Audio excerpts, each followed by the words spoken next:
Welcome, my friends, to Dr. Frank Cutting Edge Medicine. I'm your host, Dr. Frank Miller, coming to you from San Antonio, Texas.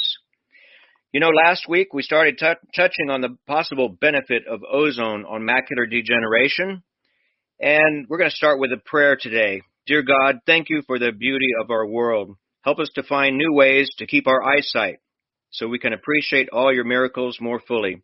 In your holy name we pray. Amen. All right, well, so this show, as usual, is sponsored by O3 Plus Texas, our health and wellness clinic here in San Antonio, Texas. The phone number is 210-558-7778. We call it an ozone clinic, but it's really health and wellness. We learned primarily about ozone, and we're going to all the conferences, 3 to 4 conferences a year. We learned about a bunch of other complementary and wellness techniques that we try to incorporate over there at the ozone clinic. The nurse practitioner who is running the show over there is Kim Engelman. She goes to the conferences as well, so we have a wealth of experience and knowledge for you. And if you'll call that number, 210-558-7778, you'll get Terry on the phone, the most friendly receptionist in the whole city, and she can get you set up. We always have you come in and have an evaluation by the nurse practitioner first, because we need to make sure that everything we do is safe. And you need to know that ozone is not FDA approved for anything. So you'll have to sign a consent form that says that you know that, and that it will be cash basis, not covered by insurance, because insurance doesn't cover things that are not FDA approved generally. So part of my mission with this show is to get ozone covered by insurance for something. And then I think it'll express farther along the way. There are a multitude of benefits of ozone. So people want to know, well, why does ozone work so well for so many things? It's because it's oxygen, basically. So the ozone that we use, we have to make right before we use it. So that's why it's not a pharmaceutical thing that you can buy, because ozone as a gas turns back into oxygen in about 20 minutes. So you have to use it promptly. You have to make it and use it. And we use medical grade oxygen. It's not just concentrated oxygen from the air. It's actually in the tanks like you see in the hospital. So we don't want to have any contaminants in what we're using, especially if we're doing any kind of blood ozone treatment. And we talked before about different types of ozone. And I want to remind you that this radio show is called Dr. Frank Cutting Edge Medicine. And if you go to my webpage for the radio show, drfrankcuttingedgemedicine.com, that's DRFRANK, cuttingedgemedicine.com, you'll have links for things that we talk about on this show, and you can see the links from the previous shows. So you don't have to write anything down. If you're driving, we want you to stay safe. So this is going to be an interesting week here in Texas. The governor, is opening up Texas 100% supposedly regarding masking and the coronavirus. So I want to encourage everybody to be considerate of others.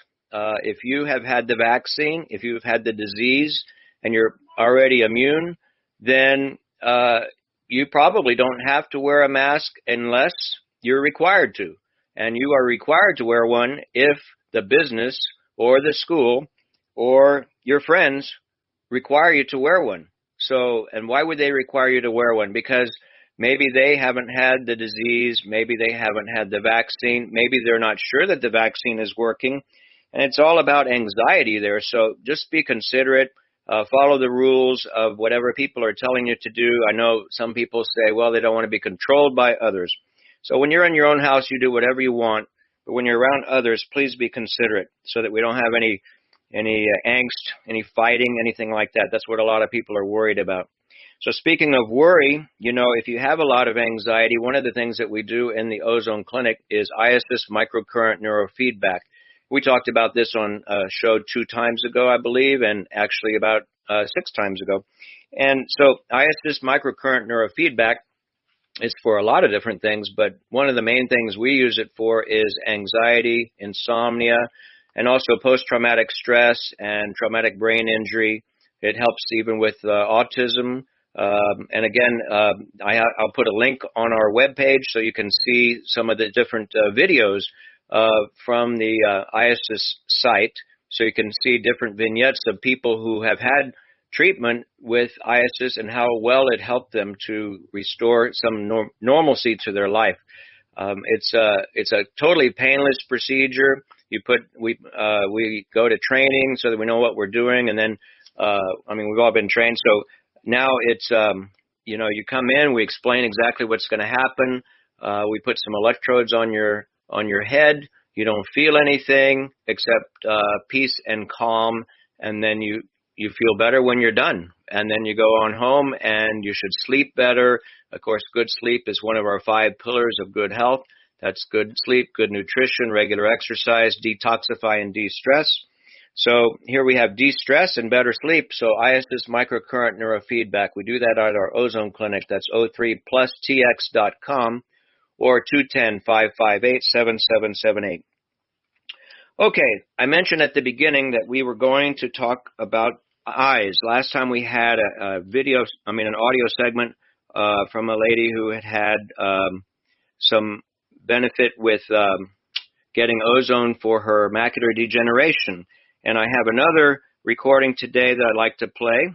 This one is from a nurse patient of mine, and she got a benefit for her eyes, her macular degeneration, from the ozone, and it brings up a couple of questions that we'll answer at the end of it. And she also mentions how well she did after shingles, which is another benefit of the ozone therapy. So without further ado, we'll play her story. Today we're talking with Sherry Byram, who is a registered nurse, right? Yes, sir. Okay, and she's retired now, and part of the reason for her retirement was her vision started going down. But I wanted to see if she would share her story about when she first used ozone for her eyes, and then she also has a story about ozone and shingles. So what do you remember about that first episode? Well, basically, I started losing my vision, and my ophthalmologist said that I had some rare form of degenerative eye disease. He said it was not macular degeneration because I started so young. I was about 37 and when I was first diagnosed, but he said the end result was the same as macular degeneration, so it didn't really matter what you called it. But he said there was really no treatment, that the only hope to slow it down was to take the eye vitamins, which he immediately put me on a double dose of the eye vitamins, which I've been taking ever since, which has been now about 25 years. And so I started searching for other possible cures to either slow down or help to rebuild my retinal tissue, which my ophthalmologist showed me pictures that I had just a very small island of live retinal tissue in the center of my right eye, which was my eye with the worst vision, and I had just a very small band of live retinal cells in my left eye. And this was a challenge because you were a PDICU nurse trying to start IVs on little babies. Right. And in emergent situations where you had to notice changes in color very quickly and skin tones and that type of thing, because those are real big clues when babies are becoming a little bit shocky before they actually go into shock. And so you need to be able to see the little clues before disaster happens. So I needed to have really strong vision, and everything you use, all the tubes, the markings on the tubes, like the nasal gastric tubes, are so small because we use such small size tubing and catheters for these little premature babies. So your eyesight needs to be much better than if you're taking care of older children or adults. So I started talking to Dr. Frank because I was distressed that there was nothing I could do about the loss of eyesight. And he was just then starting investigating the use of intravenous and rectal ozone, and he asked me if I would be willing to be one of his first patients and try it. And that was about 5 years ago, probably. And so I said, certainly I would. I would do anything to improve my eyesight. And so I started on his weekly IV ozone treatments. So that's the major autohemotherapy. Mm-hmm.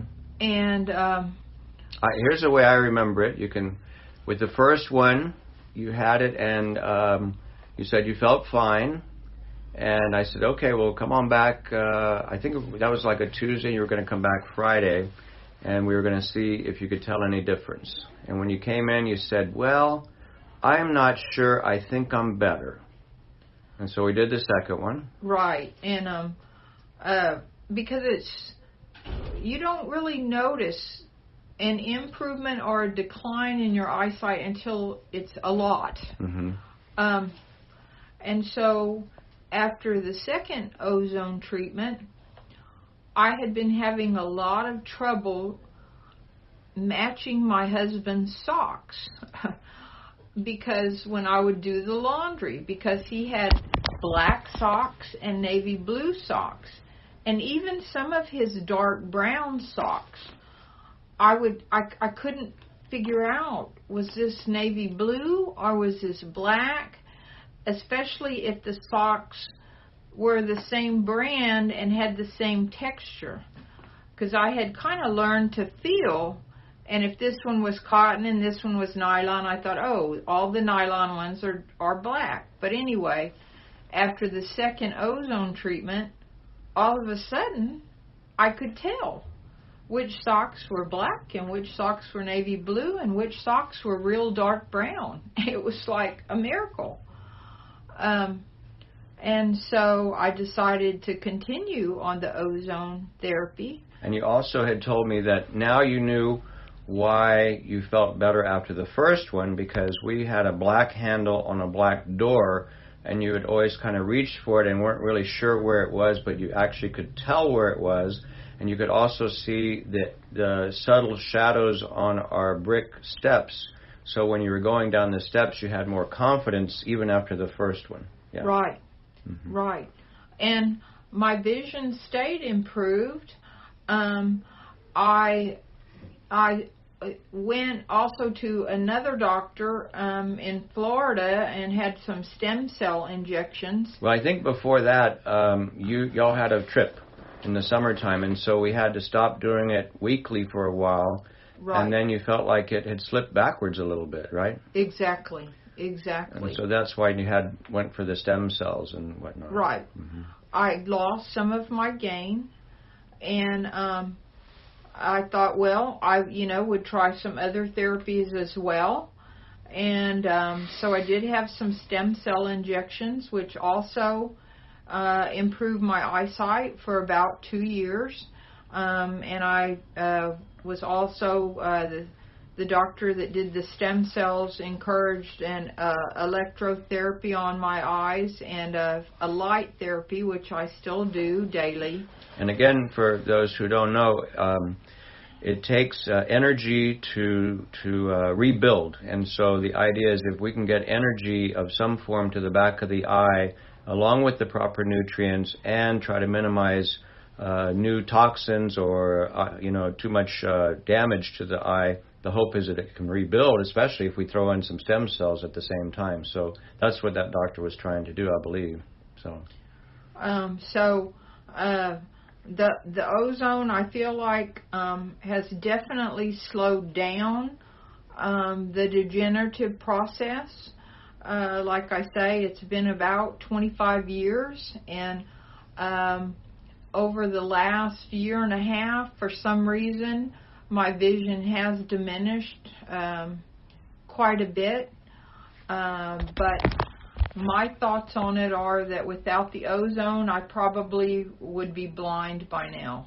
And I feel like if we could do more studies on this and figure out how to hold on to that improvement, how can we get people's eyes better and hold on to that improvement, that would be tremendous. There's potential here. I mean, you got me very excited when your eyesight came back, and that's what I want to see, if we can find the answers to get people's eyesight better and keep it, because it's such an important sense that we have.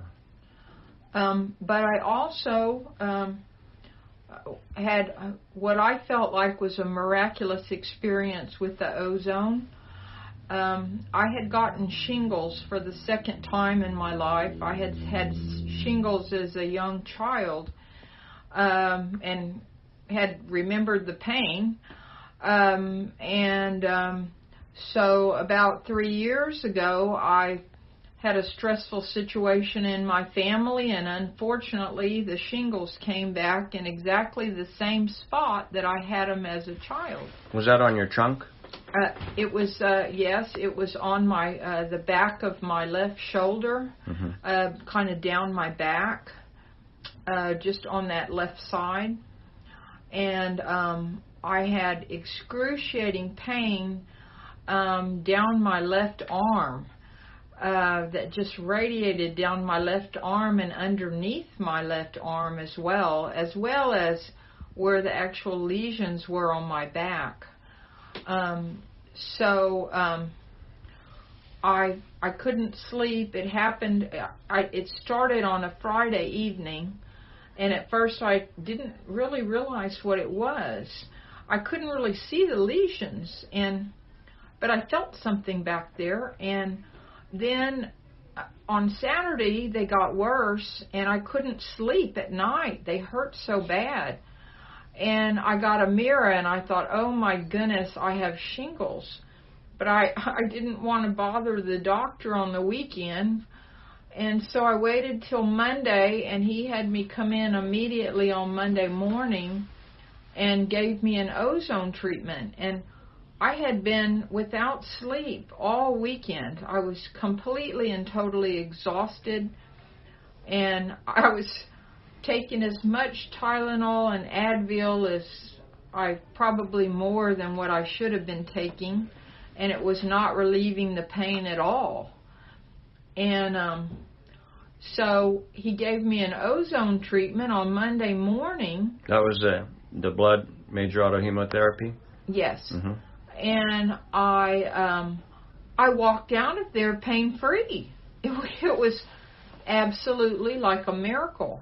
Now, in about 4 hours, I did have some pain. Residual pain came back, but it was nothing like the pain I had walked through the door with. And so Dr. Frank gave me ozone the next morning as well. And I, of course, walked out pain-free again. And that day it came back in about 6 or 8 hours, but to a lesser extent. And then after the third day, the pain was gone when I left the treatment, and it didn't come back. But Dr. Frank said, well, let's just do one more day just to make sure we've gotten everything and that all the cells are well oxygenated and happy. So I came back on the fourth morning and had a fourth treatment, and I had no residual pain after that. What did the blisters do? The blisters healed very quickly and dissipated and were gone. That pain really was relieved the quickest.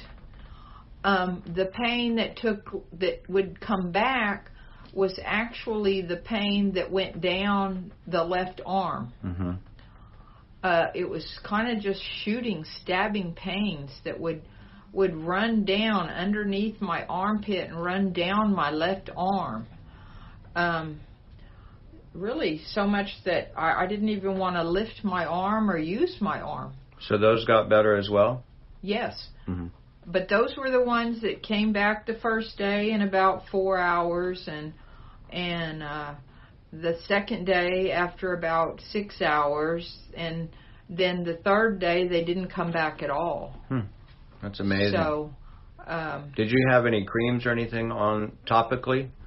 I did put the ozonated oil that I got at Dr. Frank's office. I put the ozonated oil on my lesions 3 times a day for about a week. But really, I didn't need to do it for a week. They were really pretty much gone in about 4 days. That's beautiful. Yeah, because the usual course is a couple of weeks, 1 to 3 weeks of having that, and sometimes you get a post-herpetic neuralgia that lasts for years and gives you that same shooting pain every day. So that's why everybody wanted to get a vaccine. But of course, your experience came out before we had the vaccine, or it was just coming out. Right. All right, and it's okay if I share this with everybody on our radio show or on yes, I think it would be media? Great to share it with other people because, it's hard when you're told that there's absolutely nothing you can do for a loss of eyesight when, maybe ozone is the answer, as well as shingles. I have a friend who's been left with residual shingle pain for about 4 or 5 years now, and she's just almost non-functional. Has she had any ozone? No. Yeah, because my brother is a physician in LaGrange, and he sent me a patient who had post-herpetic neuralgia, and after, I don't know how many treatments she had, but I know she came to our clinic, and she got rid of most of her post-herpetic neuralgia pain, even years later. Yeah. Pretty amazing stuff. It is. All right, well, thanks for sharing your story. You're welcome. That was Sherry Byram, registered nurse at San Antonio. Well, that's where she functions, but she's in the South Texas area. Thank you. All right. So that was a fascinating story. And I thank Sherry for allowing me to play her on the radio here. A couple of comments. I mentioned that that it was before she had the shingles vaccine. Well, let's talk about the shingles vaccine just a little bit. There were 2 of them, The first one came out, I think it was in 2008, and that was a live virus. And occasionally people would have a problem with that one. Some people would actually get a little chicken pox. The virus is called varicella zoster, and so it's a chicken pox virus. It's the same chicken pox virus that causes the shingles, which is kind of a reactivation of the chicken pox, but it's just in a single nerve root. So the problem was with the live vaccine, you couldn't really give it to immunocompromised people because they might develop body-wide or disseminated shingles or chicken pox, and that could be life-threatening. Also, it didn't seem to last as long as we wanted it to. It looked like it was lasting 5 to 7 years. So the new vaccine that we alluded to is called Shingrix. The old one was Zostavax. The new one is Shingrix. Shingrix. Shingrix. And this one came out in 2017. And so a couple of comments about this one. It is a recombinant vaccine. I was a little concerned about it because it has a new adjuvant that hadn't been used in any other vaccine before. And they were saying initially on the package insert that 1 out of 10 people would have a moderately severe reaction to it. But I haven't seen that in our practice. I think it's probably 1 out of 20, 1 out of 30. And I would view this very much like the coronavirus vaccines, at least the Moderna and Pfizer vaccines. You hear about people having a reaction. So if you're going to go get your Shingrix vaccine, which I'm telling my patients don't get it until COVID's more over, like maybe in the summertime, because the symptoms that you can get from the Shingrix vaccine are very similar to what you can get from the COVID or from the COVID vaccine. You can get a fever, body aches, flu-like illness, headache, and certainly pain in your arm. I remember we were having a talk from a local dermatologist who was talking about shingles, and he had gotten the vaccine on Monday, his first one, and the talk was on Saturday. And as even the day before, he wasn't sure he was going to be able to give the talk because his arm was so sore. Now, we haven't had that problem in most of our patients, but again, if you're going to get the Shingrix vaccine, just make sure the next day you're not doing an important presentation or traveling or anything like that. Give your body a chance to respond to it. The Shingrix vaccine is a 2-dose deal, and you need to get the second dose. So that's the problem. If you have a reaction with the first one, some people aren't coming back for the second shot. The second shot is between 2 and 6 months. And then they check the antibody response, and it lasts at least 9 years, and it's still counting. So we think that this is going to be a good one. But again, what if you get shingles anyway? Then now we have something that may help, and that is the major autohemotherapy ozone treatment. Now, the reason that I even brought that up with my patient Sherry was because I had been skiing, I think that was about December of 2013 probably, and when I got back on January the 3rd, well, let me back up. So while I was skiing, I was reading this book that we mentioned last time called Ozone, a New Medical Drug by Velio Bocci, and I was really intrigued with one part of it. He was talking about infectious diseases, and this is from page 118 of that book, and he was talking about, on average, patients with shingles, it only took 3 to 4 days for the pain to go away in 90% of the patients. And that was a lot better than what we were experiencing. You know, prior to that, basically, if you got shingles, we put you on an antiviral. Sometimes some people use a steroid. I don't. But the valacyclovir or something like that, we could put for the pain. It's a difficult pain. It's a sharp, lancinating, shooting pain. The reason you have the pain, of course, is because your body is trying to attack that virus. This is what we think anyway. And so in the process of attacking the virus, which is hiding in your nerve, it knocks the insulation off your nerve, and now that nerve is out there bare and very irritable and excitable. And just even, I remember years ago I had a cowboy who had the shingles on his face, and after he was all over the shingles, he was healed from the shingles, he had the post-herpetic neuralgia on his face, and he couldn't round up his cattle because as he would ride on his horse, just the wind blowing on his face caused the intense, sharp shooting pain. So that's what post-herpetic neuralgia is. And there are other drugs that are supposed to help it, like Lyrica and gabapentin, things like that. And they help. They definitely help. But the problem with some of those is they're treatments and not a cure. And so here we're trying to come up with some kind of a cure for post-herpetic neuralgia. And I think the most important thing is prevention is the best. So if you can prevent shingles, with a vaccine, I'm all for that.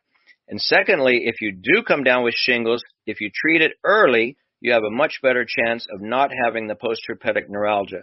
So if you get shingles, if you'll give our clinic a call, well, first of all, call your doctor. Get all the treatments that they recommend. We're not going to be your doctor again, so we're giving you other advice, other things that you can add to what your physician or healthcare provider is doing. But after that, give us a call at our Ozone Clinic, o3plustx.com, O3 Plus Texas. The number is 210-558-7778.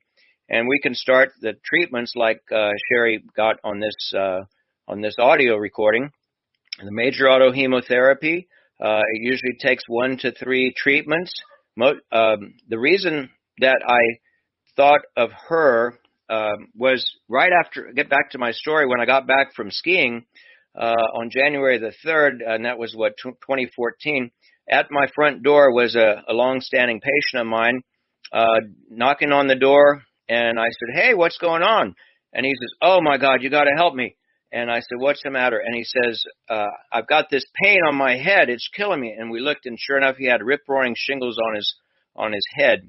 And I said, "Okay, well, come on in." I said, "What have you taken so far?" He says, "Well, I took about 10 Vicodin over the last 24 hours, and it didn't work." And I thought, "Oh, please don't do that. Vicodin is a narcotic plus Tylenol, and you're not supposed to take that much Tylenol. It can kill your liver, plus that much narcotic." But that tells you the degree of the pain. I said, "What's the pain rating on a scale of 0 to 10? He says, "Oh my gosh, it's a 12. do something. And so I said, well, I just read in this book that ozone is supposed to help for shingles. Can I try that on you? And he says, please do anything. I said, okay. So we started an IV. We did the major autohemotherapy, which, of course, is we put an IV in. We drain about 200 cc's of blood into a saline bag. Then we turn it upright, and we bubble a mixture of ozone and oxygen. It's 97% oxygen, medical-grade oxygen, and 3% ozone that we just made. And then we just reinfuse it to the patient. So we did that, and then we put some ozonated olive oil on the scalp. And I said, okay, we'll see how this works, and I'm going to go see another patient. So I came back in 20 minutes, and I said, well, are we making any progress? And he calmly looked at me and says, yeah. You want me to go on TV? I said, I beg your pardon? And he says, yeah, this is amazing stuff. I said, well, what's your pain level? He says, I don't have any pain. I said, are you kidding me? You went from a 12 to a 0 pain in 20 minutes with shingles? I've never seen such a thing. And he says, well, it's great. So now what do I do? And I said, well, I don't know. You're my first guinea pig. So according to the book from Italy, you need to come back for 3 sessions. So it was a Thursday. So I said, come on back tomorrow and we'll do another session. And he says, well, what if the pain comes back tonight? I said, well, don't take any more Tylenol. You can use a little bit of Advil, but you've already taken way too much Tylenol and too much narcotic. So I wasn't really expecting it to last all day long. But sure enough, 8 o'clock the next day, he was there at the door. And I said, are we making any progress? He says, oh, yeah. I slept like a baby. I said, really? Did you have any pain at all? He says, nope, no pain at all. This is incredible stuff. And I said, okay, let me take a look. And all of his blistered lesions had scabbed over in one day. I mean, they were all very wet and blistery, vesicular the day before, and now they were all scabbed and looked like they were healing. I never seen anything like it. So I was totally blown away. We did the same treatment again, a major autohemotherapy. We put the ozone oil on his head again, and he was fine. And I said, okay, well, I know it's Saturday tomorrow, but I will meet you here at the office. I want to complete this 3 treatment series that it says that we're supposed to do. And he says, well, I'm not coming. And I said, why not? He says, I'm going to the ranch. And I said, well, what if the pain comes back? I can't guarantee anything. You're breaking the protocol here. He says, well, it's all right. I'll be fine. And I said, well, just take the oil and at least put the oil on your head and we'll see if it stays away. Well, wouldn't you know it, on Monday, there he is at the door, 8 o'clock. Oh, I knew this wouldn't work. And his pain had come back. And I said, wait, you're the one who didn't follow the instructions. You didn't follow the protocol. He says, well, now what do we do? I said, you've kind of screwed the whole thing up. But let's start again from the beginning. So I gave him the treatment, the major autohemotherapy. I put the oil on his head. And again, the pain went right back to 0. And he says, okay, how many times do I have to come back? I said, I have no idea. If you don't follow the protocol, we don't have any data at all. You're totally anecdotal. So come on back tomorrow and we'll do you again. But he didn't come back the next day because the pain never came back. And the lesions healed totally, and he never had any post-herpetic neuralgia. So that one was really miraculous, I thought. And then Sherry was the second patient that I had. And then the third patient that I had was a lady by the name of Jean Stovall. So I'm going to play her audio here. And you can see that these aren't just isolated cases.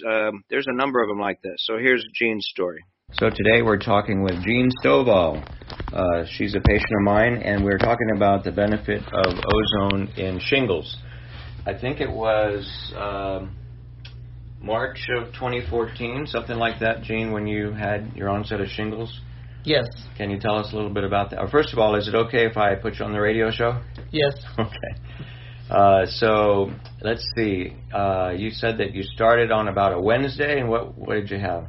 I woke up and my left side of my face felt sore, and I couldn't figure out why. So I called into your office and talked to one of the ladies that answered the phone.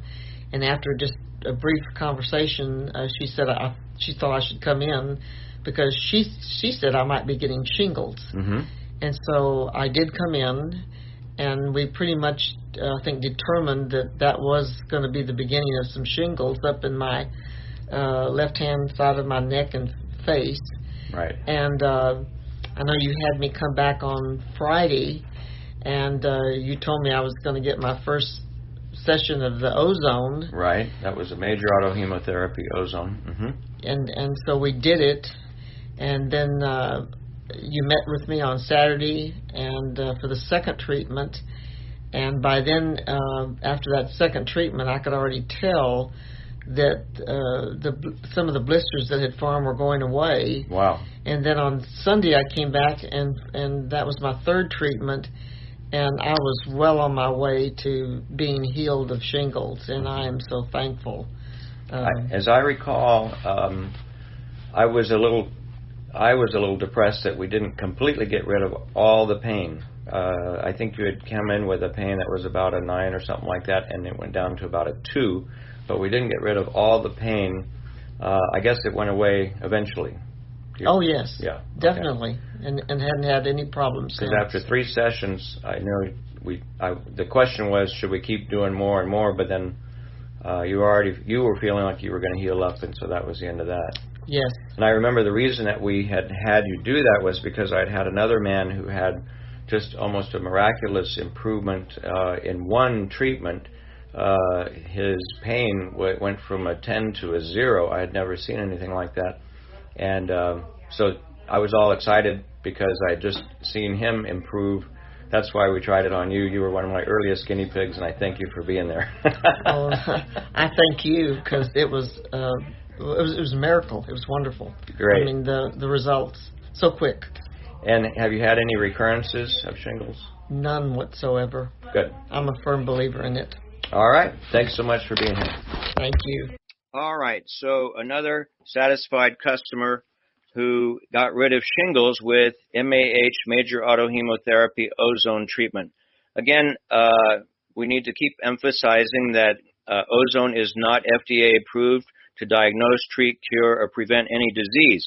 But it's used in a lot of other countries. So FDA, of course, regulates the U.S., and what we can say in other countries, they can say other things based on their research. And again, my goal is to get some more studies done for Ozone in different medical settings and get it approved for something. Because, you know, if you think about, so an Ozone treatment probably costs $150 to $250. I don't know exactly what it is these days. And most of that time is for your employee. You have to have somebody skilled to put in a painless IV, and you have to have the IV solutions. You have to keep everything sterile, and you have to watch them while the treatment's being done. So employee cost is the main cost. Ozone, of course, is very, very inexpensive, and that's partly why the pharmaceutical industry probably doesn't like it. Nobody can make much money on Ozone. So, in fact, you know, we're actually one of the least expensive Ozone providers in the country.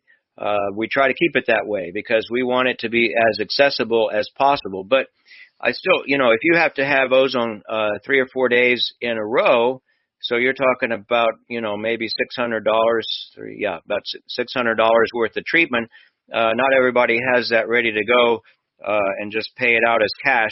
So if we could get it covered by insurance someday, I think that would be my goal. Let's talk a little bit about shingles again. So other treatments that are possible, you know, just for the pain, you can use the lidoderm patches or some kind of a topical anesthetic type patch. And then any kind of a painkiller, Tylenol, Advil, something like that. The narcotics, you know, they don't work that well because the pain is a sharp shooting pain, and the narcotics just kind of dull everything down, but that sharp shooting pain will shoot right through the pain of shingles. So actually the other drugs that are neuropathic, neurology type drugs like gabapentin and pregabalin, those are probably better for the pain of shingles. But again, what we want to do is prevent it if possible. And so I'm in favor of the shingles vaccine. Just be sure you allow a day for any kind of a reaction with it. What's the risk of you getting shingles? Let's see. It's I have it right here. 5 cases per 1,000 population if you're 50 to 59 years old. And the older you get, the more likely it is 11 cases per 1,000 population if you're over 80 years old.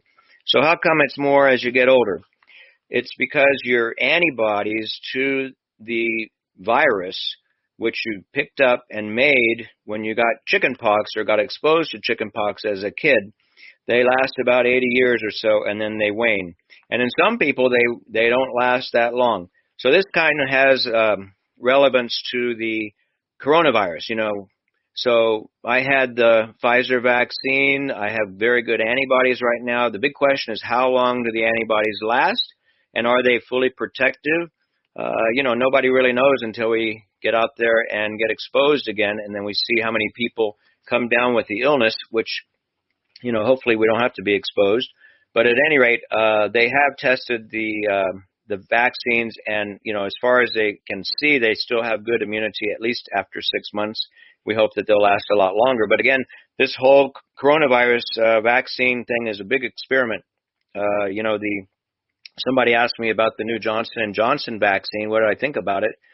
I said, well, their trial was on 40,000, I think 43,000 people, and it seemed to be pretty effective and everything, but we don't have a whole lot of data on the safety of it. I mean, it seemed pretty safe in those people.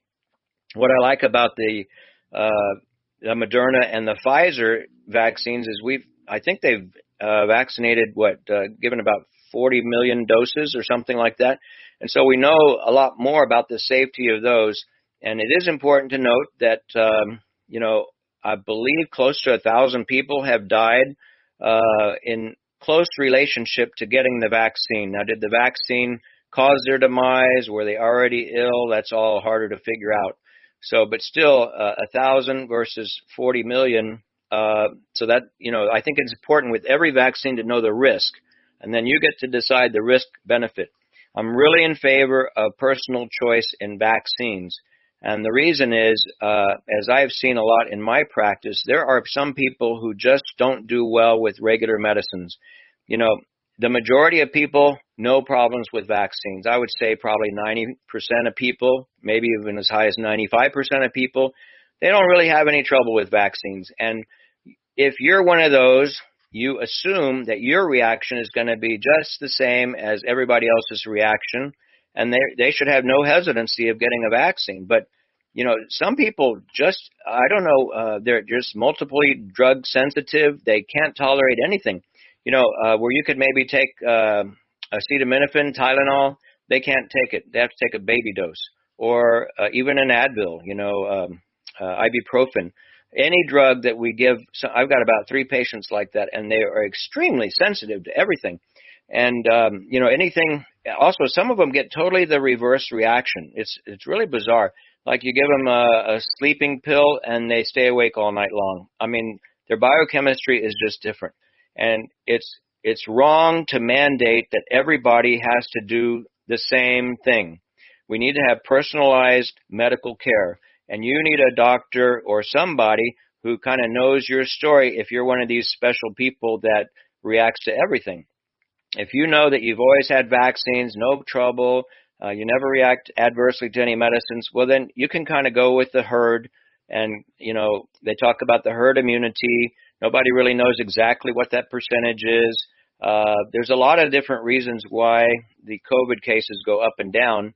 But I think another interesting facet of this is, where's the flu this year? I mean, with everybody's social distancing and wearing masks and washing their hands, we haven't seen a single case of influenza. It may be out there, but here we are almost into springtime, and so the flu season just about over, and we kind of missed it, but we traded it in for a nasty COVID-19. So at any rate, one other thing I wanted to mention, now that they seem to have made pretty effective COVID vaccines, 90, 95% effective, how come they can't do that with a flu shot? Why don't we spend some of the government money and investigate how to make a more effective influenza vaccine? I mean, they quote it's, 40 to 60% effective. Some years it's only 20% effective. I mean, it's a hard argument for my patients when they come in and they say they don't want to get the flu shot because it's only 40% effective. Isn't that like flipping a coin? I mean, there's a little bit of rationale there. But anyway, the point is, not everybody is the same as far as their reaction to medicines, and certainly not to the vaccine. One more point about the vaccine and school kids. You know, with the J&J, the Johnson & Johnson vaccine, I saw they were going to start clinical studies on babies and children. And I would just suggest that you not sign up your baby or your child for that study, because basically, you know, they're the guinea pigs. We don't really know what's going to happen, and you don't want to harm your child. I mean, hopefully they're paying some people who are doing those studies. It'd be interesting, but you know, do we really need to vaccinate the children? That's a good question, and there's two pieces to it, in my opinion. The first part is if it's just for the child's welfare, no. Most of those kids who get it, they get over it very quickly, and they hardly have any symptoms. But they also, you know how children are, they cough on one another, sneeze on one another, so they can spread very rapidly through the school. So then the question is, well, what about the teachers? And so I'm pretty much in favor of the teachers getting a vaccine. I think that'll give them a lot more confidence in the room. And the other question, though, is those children, what about their household? Has everyone in the household been vaccinated? Have they had the disease already? You know, you really have to make an individual assessment for each child and see what the risk is there. But, you know, you hate to give kids a vaccine for a disease that won't hurt them, because we don't really know the long-term effects of any vaccine until we get there. So what's going to happen if you give a 5-year-old a COVID vaccine, do we really know, is that going to affect them any over the next, 15 years? Will it affect their learning? Do they get more autoimmune disease? We just don't really know. Now, adults, the adults still may get autoimmune disease. We don't know that either. It's all a big experiment. But we certainly want to give the kids the best possible benefit to continue to be learning and not be impaired by perhaps any kind of an adverse reaction with a vaccine for a disease that wouldn't really affect them. But again, it does affect the household, so you can see all the dilemma right there. Okay, that's pretty much all I want to say about that. So again, we've been talking about, if you just joined us, this is a Dr. Frank Cutting Edge Medicine show. The website is DRFRANK, cuttingedgemedicine.com. That's where we'll have links to the show that can help explain some of the things we talk about. It has a link to our Ozone Clinic, which is a sponsor of this show, O3PlusTX.com. O3 Plus Texas Health and Wellness and Research. So we're going to try to get into some of the research part. We haven't really done that much since our inception 6 years ago. The number at the Ozone Clinic is 210-558-7778. In previous shows we've been talking about this is Lent, and Lent is a time for fasting, and like all the major religions, they have fasting twice a year as part of their religious practices. So hopefully you've gotten to do some of that intermittent fasting. We talked about the reasons for that. The main one is to get your body to be flexible in what it utilizes for fuel. We want to be able to burn carbohydrates sometime, and we want to be able to burn fat sometime. Fats burn more cleanly, and your body likes that better. Your brain likes that better. You think more clearly when you're burning fats. So let's see, one way you can kind of tell if you've gotten the message on what to eat. We talked about that you need to have high good fats, medium protein, and very low carbs generally. So the good fats are mainly the plant fats, So we got olives, olive oil, nuts, seeds, the tree nuts in particular. Macadamia nuts are tremendous, walnuts, pecans, things like that. And then avocados are another good source. And then you can have some of the animal fats as well, like grass-fed butter. And you want to try to stick with organic things. We want to try to minimize the toxins in our world. We got some upcoming shows where we're going to be talking about what is extra virgin olive oil. We're going to talk about how we can maybe mitigate some of the autoimmune disease by planting our own gardens in our local area with pure organic gardening methods.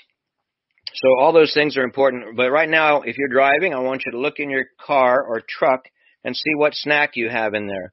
Did you have something like from a fast food place? Is there French fries in there? You know, fried foods are generally not the healthiest for you. Sodas are not the healthiest for you. The best drinks are coffee, tea, and water. And green tea, if you can throw that into your mix sometime, that has tremendous help as far as helping to prevent cancer. So you can tell a lot by how you're getting the message. It's just looking at the wrappers in your car or the cups in your car. We can see how you're doing.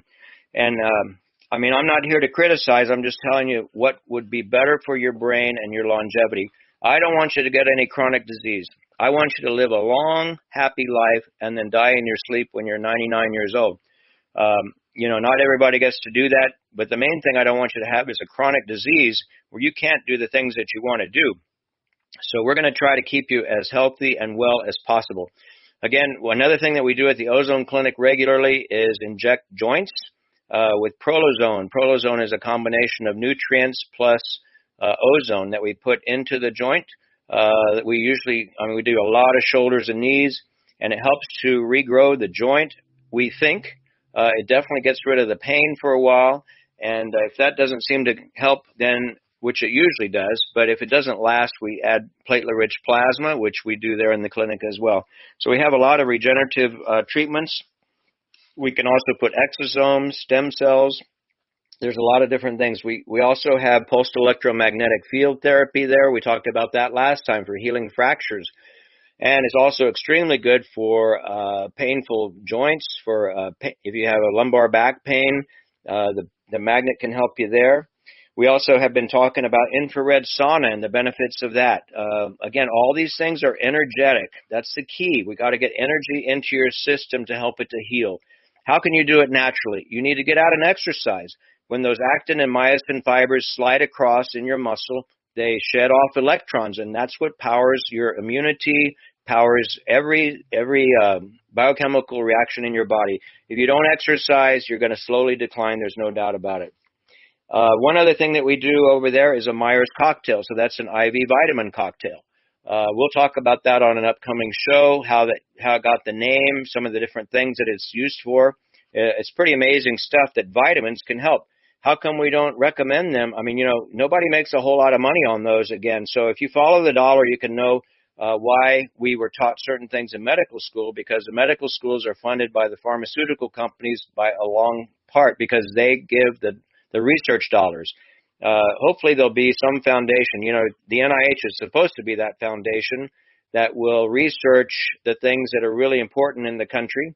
You would hope that the NIH would be studying the dramatic increase in autoimmunity over the last 30 years, but instead they're funding the the pharmaceutical drugs that can help to suppress the autoimmunity, but they don't cure it. So it's just keeping us sick all the time and having to take these expensive drugs. I think we ought to be looking to see what was the cause of it in the first place. And lastly, we talked about the power plate last time. Had a patient in today. He has wrist problems and he can't do much exercise, and we were talking about the benefit of the power plate, a vibration plate that gives you exercise without having to have a lot of weights or do a whole lot on it. So if you want to experience that, come on over to our Ozone Clinic and give it a try. That's a power plate over there at o3plustx.com. Again, the phone number is 210-558-7778. Okay, well, we've talked about a lot of things, but I want to go back to the eyes. You know, if we can help you to see the beauties of the world, it's a lot better, and we want to maintain your eyesight. So wear your sunglasses as the sun starts coming out. Ultraviolet rays are some of the things that bother the eyes. We want to keep your eyes as well as possible. Be sure you get a checkup regularly with your ophthalmologist or your optometrist, and take good care of your eyes. Wear protective lenses if you're playing a sport. It's hard to get your eyesight back once you lose it. We want to try to protect everything that you got. And then we talked about shingles. So again, if you know somebody who has shingles actively or post-herpetic neuralgia, please have them give us a call, 210-558-7778 at our Ozone Clinic, and let's see if we can help them. All right, that about wraps up our show for this week. I thank you so much for joining us. Please tell your friends, and please give our clinic a call. In the meantime, have a great week, and thank you so much for joining us. Bye-bye.